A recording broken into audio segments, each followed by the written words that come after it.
Российские хакеры в домашних роутерах. Португальская пробка в космосе. Закон о кибербезопасности. Вы смотрите новости с еженедельного митинга у посольства России в Лиссабоне. Сегодня 11 апреля, 14:30 и сильный ветер. Британский национальный центр кибербезопасности предупреждает, что российская хакерская группа АПТ-28 взламывает роутеры и подменяет DNS-настройки. В результате, не открывая фишинговую ссылку, вы можете оказаться на фишинговом сайте. Проверьте, не появились ли подозрительные адреса в настройках DNS-серверов в административной панели вашего роутера. Как это сделать, вы можете спросить у чата GPT по модели вашего роутера. 9 апреля издание PeopleWare сообщило, что португальские F-16 в рамках миссии НАТО в Эстонии были подняты по тревоге для контроля и сопровождения российского военно-транспортного самолета Ил-76. Самолет летел в международном воздушном пространстве рядом с зоной ответственности НАТО. 10 апреля издание Idealista News рассказало, что португальская пробка была снова использована НАСА. Она входит в состав защитного материала P-50, использованного в космическом корабле Артемис-2. Обугливаясь, она создает защитный слой, который защищает космический корабль от экстремального нагрева.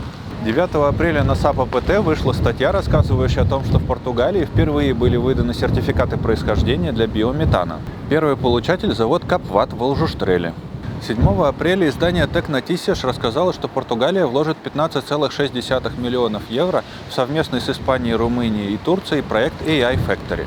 Отдельно Португалия выделит 3,7 миллионов евро на работу своего суперкомпьютера Декалион в Гимарайше. Также Португалия и Испания готовят заявку на гигафабрику искусственного интеллекта с инвестициями до 8 миллиардов евро, где со стороны Португалии площадкой выбран Синеш. С 3 апреля в Португалии вступил в силу новый закон о кибербезопасности. Теперь он касается не только критической инфраструктуры, но и многих средних и крупных компаний. Организации обязаны управлять киберрисками, защищать цепочку поставок и быстро сообщать об инцидентах.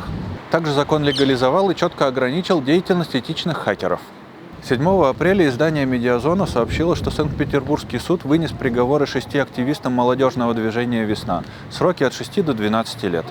9 апреля правозащитный центр «Мемориал» выпустил заявление в связи с признанием центра экстремистской организации в России. Они считают это неправовое решение новым этапом давления на российское гражданское общество. Россия не их собственность. Объединяйтесь, стройте свои сообщества и поддерживайте тех, кто сопротивляется, несмотря ни на что.